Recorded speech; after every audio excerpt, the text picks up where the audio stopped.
Students, स्वागत है आप लोगों का एसकेएच नर्सिंग एकेडमी की ऑनलाइन क्लासेज में। डियर स्टूडेंट्स, आपको बता दूं कि आज से हम नर्सिंग के सारे सब्जेक्ट की रेगुलर क्लासेज स्टार्ट कर रहे हैं। और इन क्लासेज के साथ ही, क्योंकि थ्योरी को कवर करने के साथ साथ एमसीक्यू की प्रैक्टिस करना भी मस्ट होता है, इसी बात को ध्यान में रखते हुए हम क्या कर रहे हैं कि सब्जेक्ट की थ्योरी के साथ साथ उसी सब्जेक्ट से रिलेटेड या जिस टॉपिक को हम पढ़ेंगे क्लास में उसी से रिलेटेड एमसीक्यूज को उसी डे सेम डे अपन डिस्कस करेंगे। और ये एमसीक्यूज डिस्कशन वाला पोर्शन हमारे official Telegram channel SKH nursing academy पे कंडक्ट किया जाएगा और क्लासेज हमारे ऑफिशियल यूट्यूब चैनल के थ्रू कंडक्ट की जाएगी। तो इस तरह से अपन सेम टॉपिक की एंड सेम सब्जेक्ट को एक ही दिन में थ्योरी भी कवर करेंगे और उसी सब्जेक्ट के एमसीक्यू भी सॉल्व करेंगे, ताकि हमारी प्रिपरेशन को अपन और स्ट्रॉन्ग कर सकें एंड फाइनली अपने डेस्टिनेशन तक पहुंच सकें। इसके साथ एक चीज़ और बता दूं आपको कि हमारे प्रिंटेड क्वालिटी नोट्स भी अवेलेबल है। अगर आप खुद नोट सेल्फ नोट प्रिपेयर नहीं कर सकते तो इन हमारे जो प्रिंटेड नोट्स हैं इनको बाय कर सकते हो। और नोट से रिलेटेड फर्दर डिटेल के लिए जो हमारी कॉन्टैक्ट डिटेल दी गई है उन पे आप ज़्यादा जानकारी के लिए कॉन्टैक्ट कर सकते हो। तो बिना टाइम वेस्ट किए अपन आगे बढ़ते हैं कि इन रेगुलर क्लासेज की सीरीज के अंदर आज की इस क्लास के अंदर हम डिस्कस करेंगे medical surgical nursing and anatomy physiology का पोर्शन भी अपन साथ में ही डिस्कस करेंगे। और इस क्लास का जो टॉपिक रहेगा आज का अपना वो रहेगा anatomy and medical surgical nursing का जो इंट्रोडक्टरी पोर्शन है उसको अपन डिस्कस करेंगे। इसके साथ ही एक गुड न्यूज़ आपको और बता दूं कि राजस्थान सीएचओ की वैकेंसी को देखते हुए Rajasthan CHO special test series हमने लॉन्च की है, जो कि एक अफोर्डेबल प्राइस के अंदर है और इसके अंदर आपको 25 टेस्ट प्रोवाइड किए जाएंगे। बाकी इस टेस्ट सीरीज से रिलेटेड फर्दर डिटेल्स की कैसे आप ज्वाइन कर सकते हो टेस्ट सीरीज को, कौन कौन से सब्जेक्ट रहेंगे इसके अंदर, उनको अपन क्लास के एंड में डिस्कस करेंगे। तो इस टेस्ट सीरीज़ को ज्वाइन करने के लिए एंड इसका बेनिफिट उठाने के लिए क्लास को एंड तक ज़रूर देखें। क्लास के एंड के अंदर अपन इसके बारे में डिस्कस करेंगे। तो चलिए स्टार्ट करते हैं अपना आज का क्लास का टॉपिक जो है introduction to anatomy physiology and medical surgical nursing. तो सबसे पहले अपन बात करते हैं एनाटॉमी की कि एनाटॉमी होती क्या है। तो बेसिकली अपन जानते हैं कि अपनी बॉडी का जो स्ट्रक्चर होता है उसकी स्टडी करना क्या होता है, एनाटॉमी। तो anatomy is a branch of medical science. Anatomy क्या है, मेडिकल साइंस की एक ब्रांच है, branch of medical science which deals with the study of normal structure, shape, size and location of various part of body. Means anatomy के अंदर हम body के जो वेरियस पार्ट है उनकी साइज, शेप, स्ट्रक्चर के बारे में स्टडी करते हैं। देन एक इम्पोर्टेंट क्वेश्चन और पूछा जाता है कि father of anatomy, who is the father of anatomy. तो एनाटॉमी का जो फादर है वो है एंड्रियाज वेसालिस। पूछा जाता है कई बार कि फादर ऑफ एनाटॉमी, तो एनाटॉमी का फादर है एंड्रियाज वेसालिस। ये एक इम्पोर्टेंट एमसीक्यू है जो आने वाले सीएचओ एग्जाम के अंदर आपको में भी देखने को मिल सकता है। देन अपन सेकंड बात करते हैं फिजियोलॉजी की।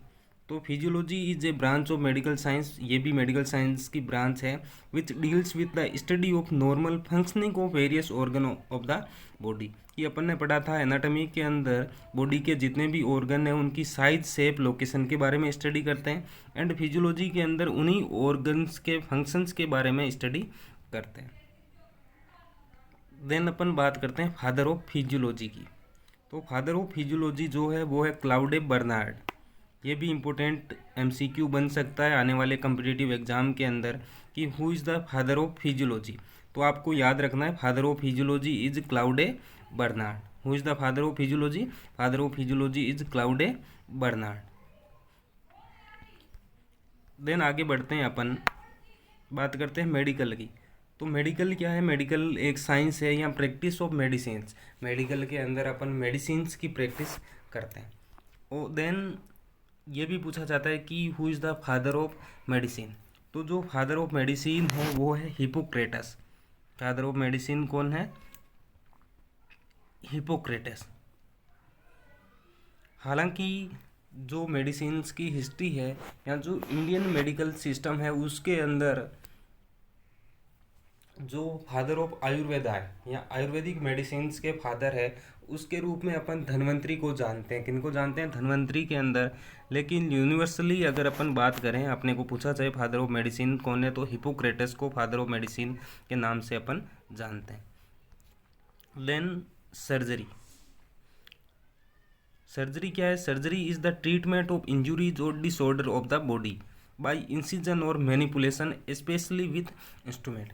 कि अगर बॉडी के अंदर कोई डिजीज हो जाए या कोई इंजरी हो जाए, तो उस इंजरी को अगर अपन मेडिकली ट्रीट नहीं कर सकते तो सर्जिकली अपने को क्या करना पड़ता है? इंसिजन लगा के या किसी ऑर्गन्स के अंदर कट करके उनको काट के ट्रीटमेंट करना, और with the help of instrument की सहायता से अगर ऐसा अपन प्रोसीजर कर रहे हैं, किसी डिजीज को, किसी इंजरी को ठीक कर रहे हैं बॉडी के अंदर कट लगा के या किसी ऑर्गन को कट करके, तो उस प्रोसीजर को कहा जाता है सर्जरी।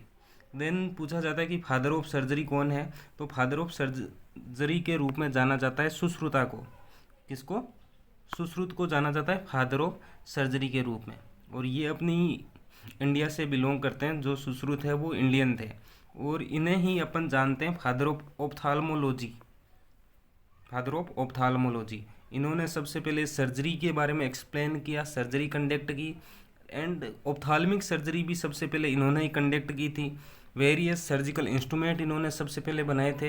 इनकी एक बुक थी जो इन्होंने राइट डाउन की थी, जिसका नाम था सुश्रुत संहिता। क्या नाम था बुक का? सुश्रुत संहिता, जिसके अंदर इन्होंने वेरियस सर्जिकल प्रोसीजर के बारे में एंड सर्जिकल इंस्ट्रूमेंट्स के बारे में एक्सप्लेन किया था। तो ये भी एक इम्पोर्टेंट एमसीक्यू है यहाँ से कि सुश्रुत ने कौन सी बुक लिखी थी, तो सुश्रुत के द्वारा लिखी हुई बुक थी सुश्रुत संहिता, जिसके अंदर इन्होंने various surgical procedure and surgical instruments के बारे में एक्सप्लेन किया था। देन अपन बात करते हैं structural organisation of body. Anatomy का नॉर्मल इंट्रोडक्टरी पोर्शन है अपने।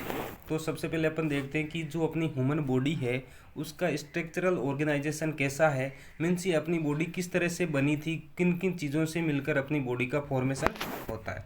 तो सबसे पहले अपनी बॉडी के अंदर या इस यूनिवर्स के अंदर जो सबसे स्मॉलेस्ट यूनिट होता है वो होता है एटम। क्या होता है? एटम होता है। और जब सेम कैरेक्टरिस्टिक के एक जैसे एटम मिल जाते हैं आपस में, तो वो फॉर्मेशन करते हैं मॉलिक्यूल्स का। और जब बहुत सारे सेम टाइप के मॉलिक्यूल्स मिल जाते हैं तो उनके द्वारा फॉर्मेशन किया जाता है सेल का। And same origin structure function वाली सेल्स आपस में मिलके टिश्यू का फॉर्मेशन करती है। और डिफरेंट टाइप के टिश्यू आपस में मिलके ऑर्गन का फॉर्मेशन करते हैं, जैसे स्टोमक हो गया, अपना हार्ट हो गया। तो इस तरह से वेरियस टाइप के ऑर्गन्स का फॉर्मेशन होता है।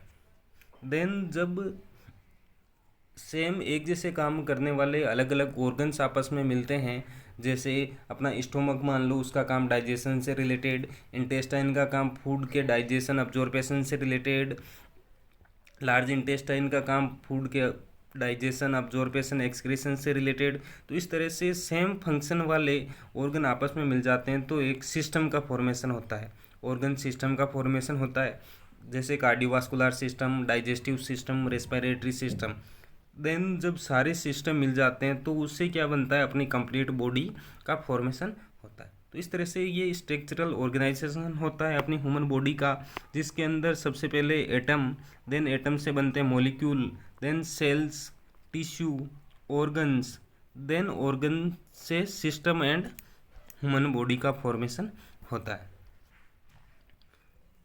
देन अपन बात करते हैं कि जब सिस्टम का फॉर्मेशन होता है तो कौन कौन से सिस्टम होते हैं जो सिस्टम मिलके अपनी कंप्लीट बॉडी का फॉर्मेशन करते हैं। और इन्हीं सिस्टम को आगे अपन मेडिकल, सर्जिकल, नर्सिंग के अंदर डिस्कस करेंगे। इन सारे सिस्टम जो भी अपन बात करने वाले हैं, इन्हीं सिस्टम की normal anatomy and physiology and इनके डिसऑर्डर, उनके ट्रीटमेंट के बारे में पूरी मेडिकल, सर्जिकल, नर्सिंग के अंदर अपन डिस्कस करते हैं। तो सबसे पहला जो अपना सिस्टम होता है वो एक इंटेगुमेंट्री सिस्टम। कौन सा system? Integumentary system.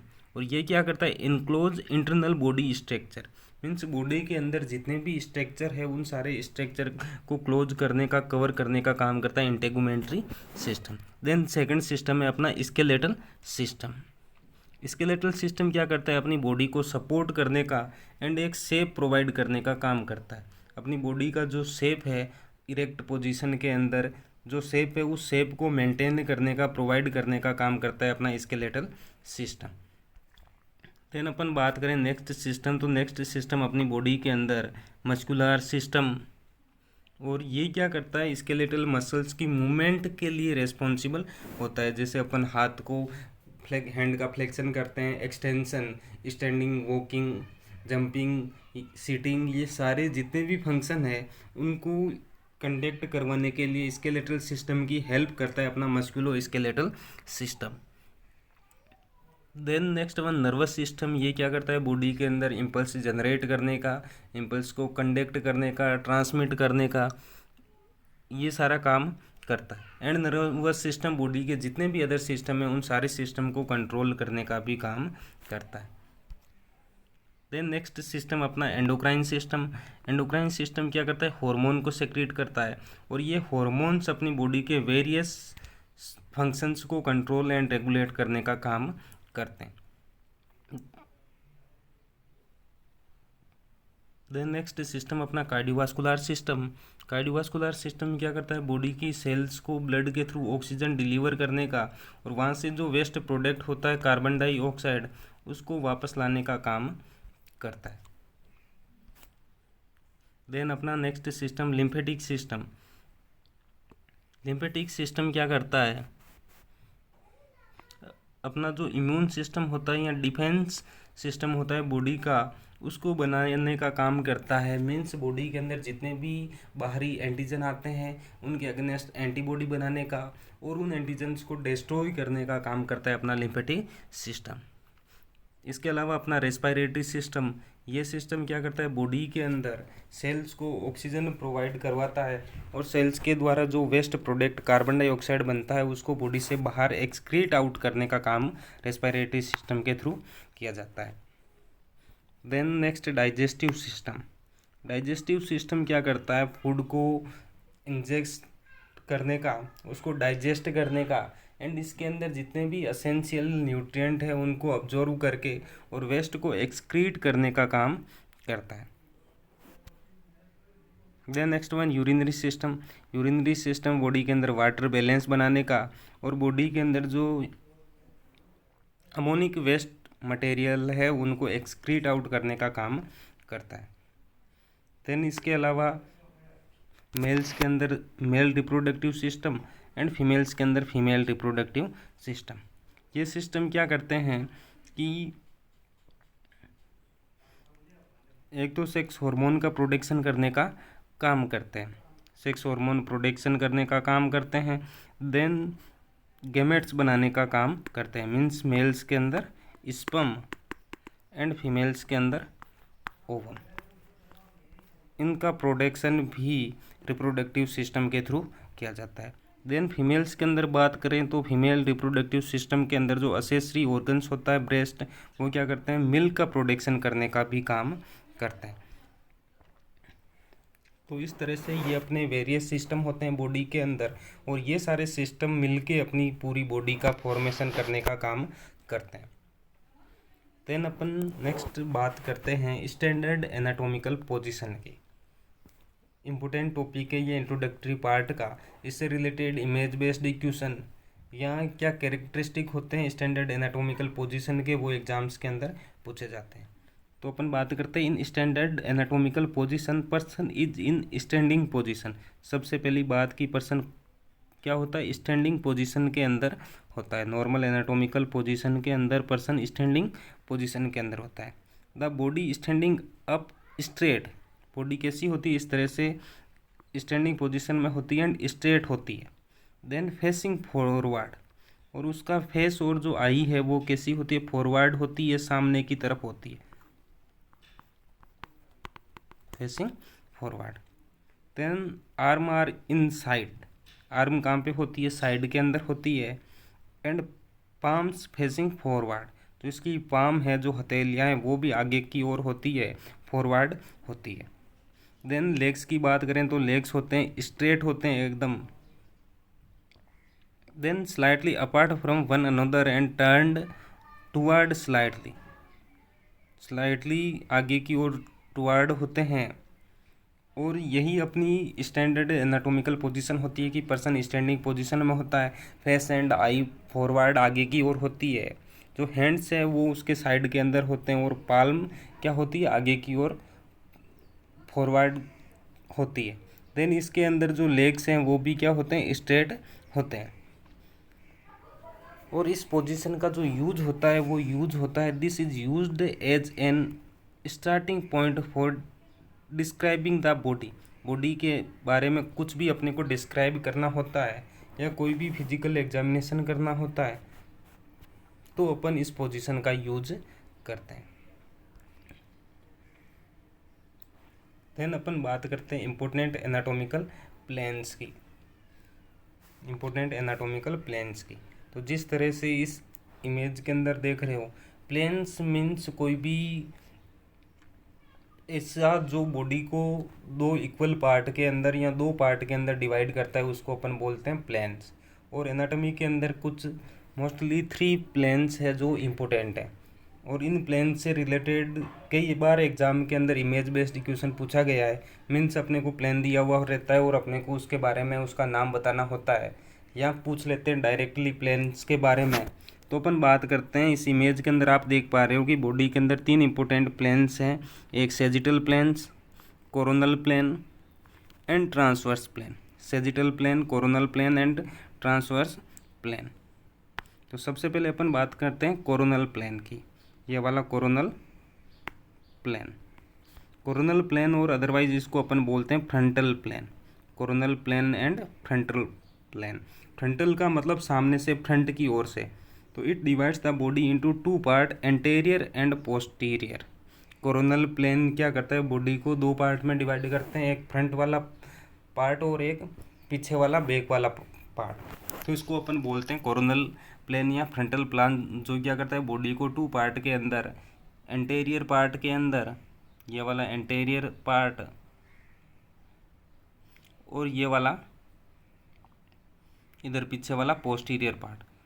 Then second plane की अपन बात करें तो सेकंड प्लेन होता है सेजिटल प्लेन। कौन सा, सेजिटल प्लेन।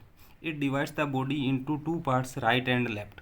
सेजिटल प्लान ये वाला क्या करता है, बॉडी को 2 पार्ट के अंदर डिवाइड करता है, ये राइट वाला पार्ट एंड ये वाला लेफ्ट वाला पार्ट। देन नेक्स्ट प्लेन होता है अपने हॉरिजॉन्टल और ट्रांसवर्स प्लेन।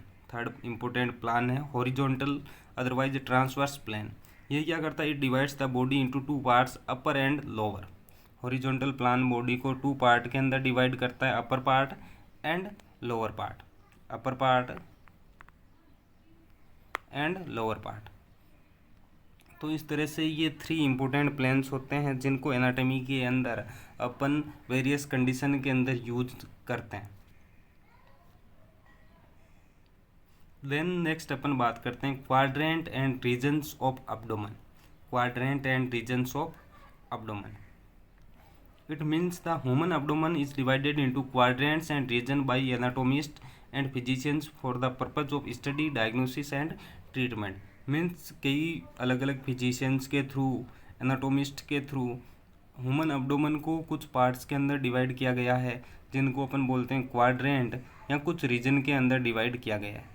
और क्यों डिवाइड किया गया है, ताकि आसानी से अपन स्टडी कर सकें किसी ऑर्गन के बारे में, ताकि अपने को पता रहेगा कि कौन से ऑर्गन की लोकेशन किस क्वाड्रेंट के अंदर है या किस रीजन के अंदर है, और कंडीशन को आसानी से डायग्नोस कर सकें और उसको ट्रीट कर सकें। इसी पर्पज़ से बॉडी को वेरियस क्वाड्रेंट एंड रीजन्स के अंदर डिवाइड किया गया है। जिस तरह से इस इमेज के अंदर आप देख रहे हो, इस इमेज के अंदर ह्यूमन एब्डोमेन को रीजन्स के अंदर 9 रीजन्स के अंदर डिवाइड किया गया है। और इसके अंदर क्वाड्रेंट के अंदर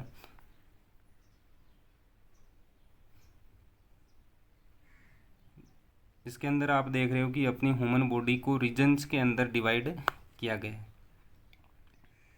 देन अपन नेक्स्ट बात करते हैं क्वाड्रेंट की। सबसे पहले बात करते हैं क्वाड्रेंट क्या होता है, देन अपन बात करेंगे रीजन्स के अंदर। तो जिस तरह से इस इमेज के अंदर देख रहे हो, ये ह्यूमन एब्डोमेन है एंड इस एब्डोमेन को 4 पार्ट के अंदर डिवाइड किया गया है। मीन्स एक ये right upper quadrant, left upper quadrant, right lower quadrant and left lower quadrant. तो इस तरह से ह्यूमन एब्डोमेन को 4 पार्ट के अंदर डिवाइड किया गया है। और यहाँ पे आप ये भी देख रहे हो कि कौन से क्वाड्रेंट के अंदर कौन से ऑर्गन अपने को आइडेंटिफाई हो रहे हैं। तो इनसे क्या होता है कि मान लो अपने को लीवर से रिलेटेड कोई साइन सिम्टम है तो वो कहाँ पे शो होंगे, राइट अपर क्वाड्रेंट के अंदर। या मान लो सिग्मोइड कोलोन है तो वो कहाँ पे होगी, लेफ्ट लोअर क्वाड्रेंट के अंदर। या अपेंडिक्स से रिलेटेड मान लो अपेंडिक्स का पेन होता है, या पूछा जाए कि मेक बर्निस पॉइंट कहाँ पे होता है, तो यहाँ पे अपेंडिक्स होता है राइट लोअर क्वाड्रेंट के अंदर, तो मेक बर्निस पॉइंट कहाँ पे होगा, राइट लोअर क्वाड्रेंट के अंदर। तो इसलिए वेरियस ऑर्गन्स की लोकेशन पता लग करने के लिए या कंडीशन को डायग्नोस करने के लिए, ट्रीट करने के लिए अपन क्वाड्रेंट का यूज करते हैं। सबसे पहले अपन बात करते हैं लेफ्ट लोअर क्वाड्रेंट की। Left lower quadrant, it is the area left of the mid line and below the umbilicus. जो अपनी बॉडी की मिड लाइन होती है उसके लेफ्ट के अंदर होता है एंड अम्बिलिकस के बिलो होता है। Then the left lower quadrant include the left iliac fossa and half of the left flank region. इसके अंदर क्या होता है, लेफ्ट इलियाक फोसा होता है और जो लेफ्ट फ्लैंक रीजन है वो आधा लेफ्ट लोअर क्वाड्रेंट के अंदर होता है एंड आधा लेफ्ट अपर क्वाड्रेंट के अंदर होता है।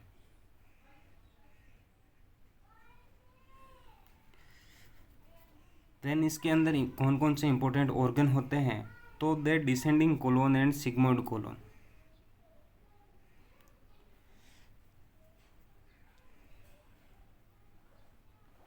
Descending colon and sigmoid colon. Then the left ovary and fallopian tube. Left descending colon and sigmoid colon होती है एक तो इसके अंदर। देन लेफ्ट वाली ओवेरी एंड लेफ्ट वाली फेलोपियन ट्यूब होती है इसके अंदर। Then the left ureter. ये सारे ऑर्गन्स क्या होते हैं, लेफ्ट लोअर क्वाड्रेंट के अंदर प्रेजेंट होते हैं। Descending colon and sigmoid colon, left ovary and fallopian tube and left ureter. Then अपन बात करते हैं लेफ्ट अपर क्वाड्रेंट की। लेफ्ट अपर क्वाड्रेंट होता है, it extend from the mid line plane to the left. ये भी क्या होता है, मिड लाइन प्लेन से लेफ्ट की ओर होता है। पहली चीज़, मिड लाइन प्लेन से लेफ्ट क्वाड्रेंट सारे ही लेफ्ट की ओर होंगे। देन ये अपर वाला है तो अम्बिलिकस प्लान से क्या होगा, अपर होगा, ऊपर की ओर होगा, रिब केज और अम्बिलिकल प्लेन के बीच के अंदर होगा। देन इसके अंदर कौन कौन से ऑर्गन आते हैं, तो इसके अंदर फर्स्ट वन अपन देखें तो स्टोमक सिचुएटेड रहता है लेफ्ट लोअर क्वाड्रेंट के अंदर।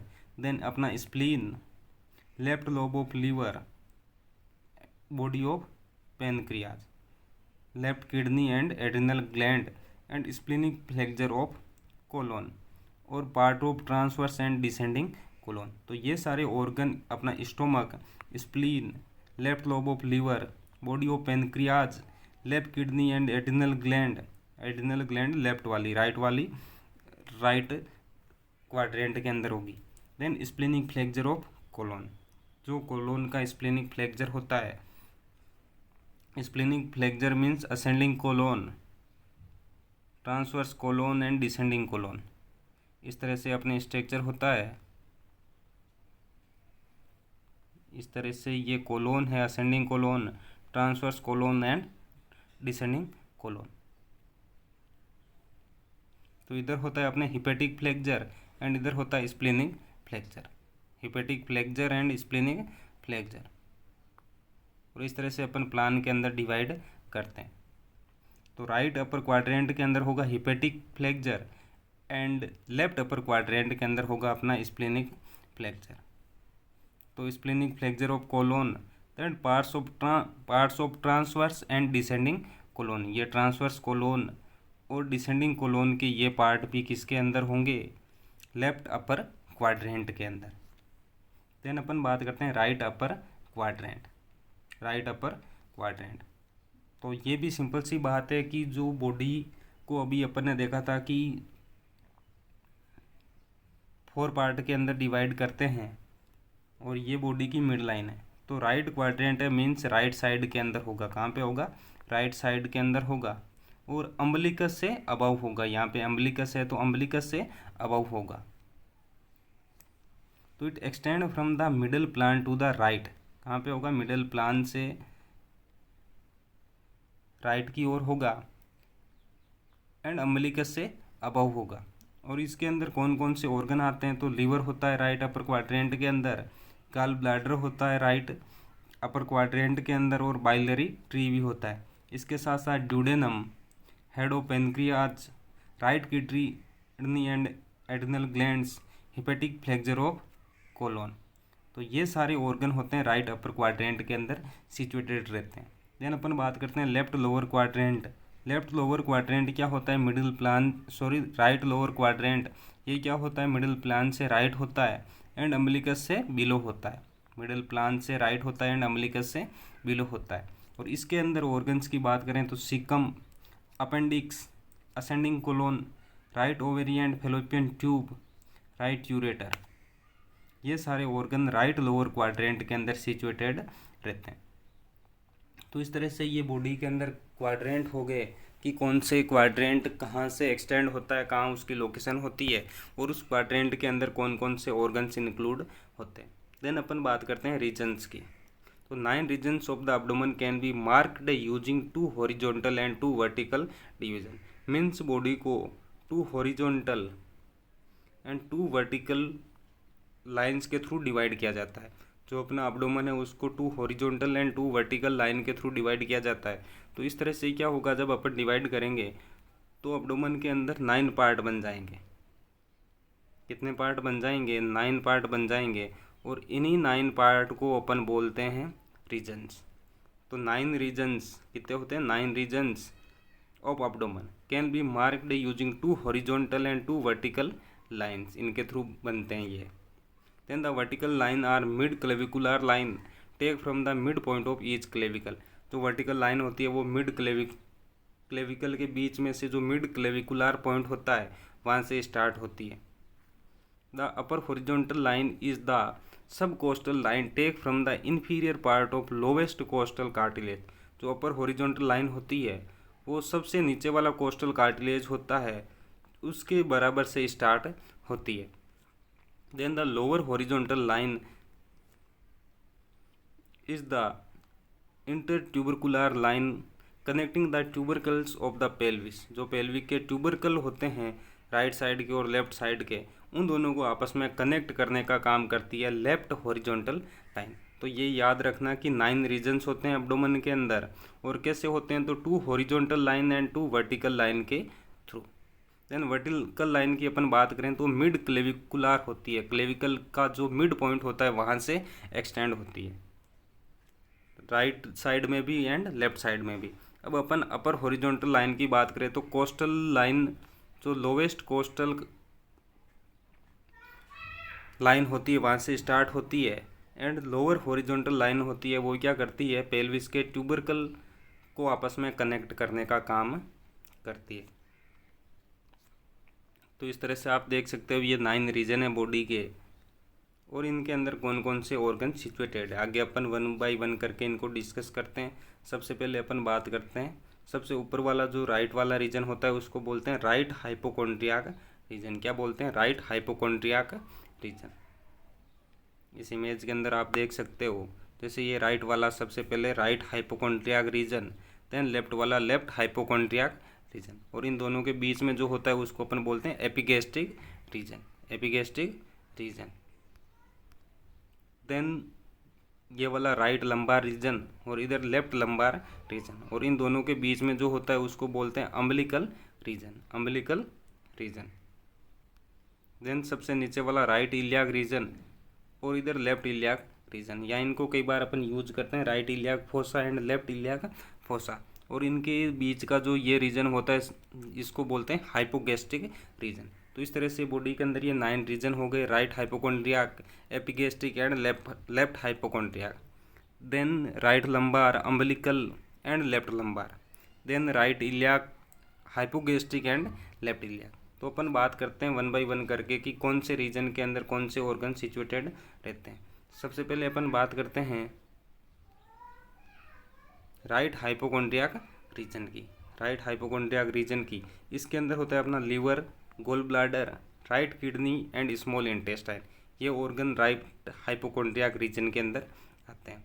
देन एपिगैस्ट्रिक रीजन के अंदर अपना stomach, liver, pancreas, duodenum, spleen and adrenal gland, ये सारे ऑर्गन बिलोंग करते हैं एपिगेस्ट्रिक रीजन से। देन अपन बात करते हैं लेफ्ट हाइपोकॉन्ड्रियाक से बिलोंग करते हैं spleen, colon, left kidney and pancreas. तो ये तो हो गए अपर 3 रीजन्स। देन अपन आते हैं नेक्स्ट, सबसे पहले राइट लंबा रीजन जिसके अंदर gall bladder, liver, right colon. Then umbilical region के अंदर umbilicus, jejunum, ileum and duodenum. Then left lumbar region के अंदर descending colon and left kidney.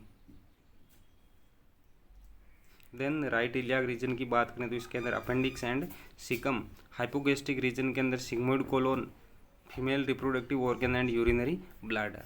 Left iliac region के अंदर descending colon and sigmoid colon. तो इस तरह से ये ऑर्गन्स होते हैं जो अलग अलग रीजन्स के अंदर सिचुएटेड रहते हैं। देन नेक्स्ट अपन बात करते हैं cavities of the body. Cavity का मतलब होता है ब्लैंक स्पेस। तो body cavity is any space और कंपार्टमेंट। क्या होता है? एनी स्पेस और कंपार्टमेंट और potential space in the animals body. Animal body के अंदर जो पोटेंशियल स्पेस होता है उसको बोलते हैं cavity. Cavities accommodate organs and other structure. इसके अंदर क्या होते हैं? ऑर्गन्स प्रेजेंट रहते हैं, अदर स्ट्रक्चर पाए जाते हैं, और साथ ही ये कैविटीज कुछ फ्लूइड भी कंटेन करने का काम करती है। देन बॉडी के अंदर जो कैविटीज है उनको 2 लार्जेस्ट कैटेगरी के अंदर डिवाइड किया गया है। The 2 largest human body cavities are the ventral body cavities. एक सबसे पहले ventral body cavities and dorsal body cavities. कितने टाइप की होती है? एक होती है वेंट्रल बॉडी कैविटीज और दूसरी डोर्सल बॉडी कैविटीज। बताएगी in the dorsal body cavities the brain and spinal cord are located.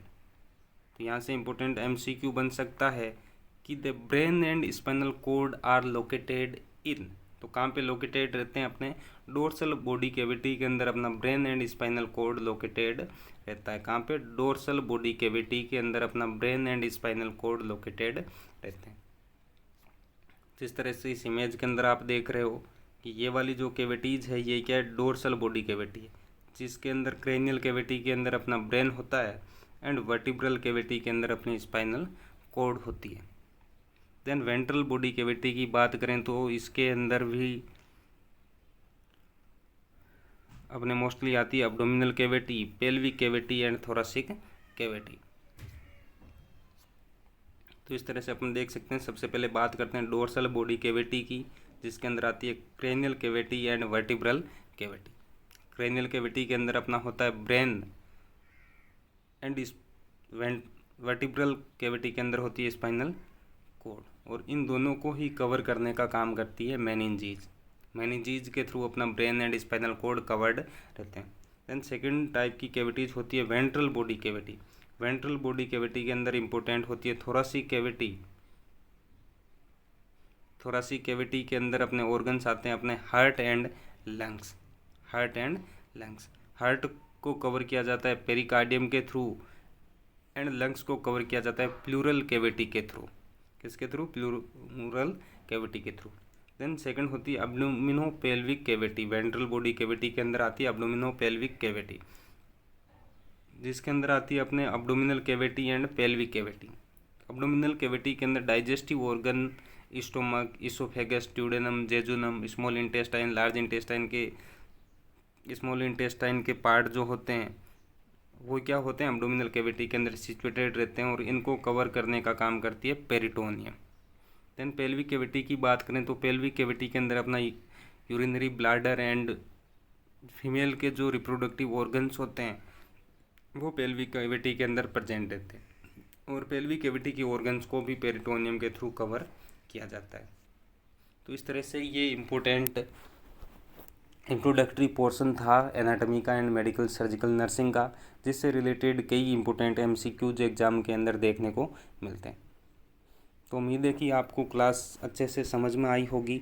फिर भी अगर क्लास से रिलेटेड कोई भी आपके डाउट्स है या क्वेश्चन है तो आप कमेंट सेक्शन में ज़रूर पूछें। आपको उन क्वेश्चंस एंड डाउट्स का अप्रोप्रिएट आंसर प्रोवाइड करने की हम पूरी कोशिश करेंगे। देन फ्रेंड्स, जो इम्पोर्टेंट थिंग्स थी आपको मैं बताने जा रहा था, CHO स्पेशल टेस्ट सीरीज जो हमने लॉन्च की है और ये आज से ही स्टार्ट हो रही है। डेली 100 MCQs का एक टेस्ट होगा, डेली 100 MCQs का एक टेस्ट होगा। और इस तरह से 25 टेस्ट अपन लेके आए हैं, मीन्स टोटल 2500 इम्पोर्टेंट MCQs को अपन इस टेस्ट सीरीज़ के थ्रू डिस्कस करेंगे। और इस टेस्ट सीरीज़ की ड्यूरेशन होगी 1 मंथ। 1 मंथ की ये ड्यूरेशन है और अफोर्डेबल प्राइस के अंदर आप इस टेस्ट सीरीज़ को ज्वाइन कर सकते हो। देन अगर एग्ज़ाम की डेट एक्सटेंड हो गई, मीन्स एग्ज़ाम के अंदर आगे टाइम रहा, तो आगे भी अपन नेक्स्ट 1 महीने के लिए और इस टेस्ट सीरीज़ को कंटिन्यूस करेंगे। लेकिन अभी फ़िलहाल इसकी ड्यूरेशन 1 महीने के लिए ये टेस्ट सीरीज़ रखी गई है। अगर आप इस टेस्ट सीरीज़ को ज्वाइन करना चाहते हो तो हमारी जो कॉन्टैक्ट डिटेल है, मेल ID या जो हेल्पलाइन नंबर है, उस पर आप कॉन्टैक्ट कर सकते हो।